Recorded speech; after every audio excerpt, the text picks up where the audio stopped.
నామంలో పరమేశ్వరుణ్ణి ప్రసాదాయ నమః అంటారు. ప్రసాదము అన్న మాటకు అర్థం ఏంటంటే, సాధారణంగా మనం ఈశ్వరుడికి సమర్పణం చేసిందేదో దాన్ని ప్రసాదము అని పిలుస్తాం.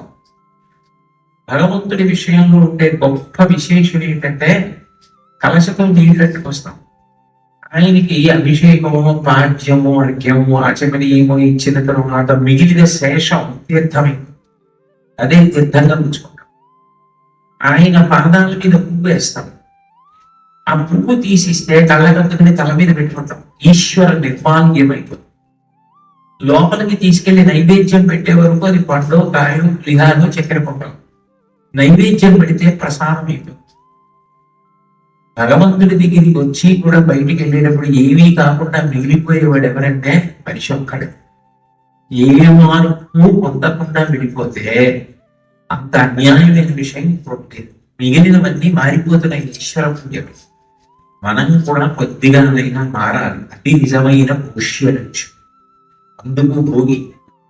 భోగి అన్న మాటకు అర్థం ఏంటంటే పాము. భోగి అంటే పాము. జ్ఞానము కుండలిని రూపంలో పైకి ఎక్కుతుంది కాబట్టి ఆ జ్ఞానము పైకి లేచి వికసనమును పొందితే అది భోగి పండగ అని గుర్తు. అటువంటి భోగము, అటువంటి జ్ఞానమును ఇచ్చేటటువంటి మనిషి ఆనందకారకుడు, మోక్షకారకుడు. అందుకని ఆయనకి ప్రసాదాయ నమః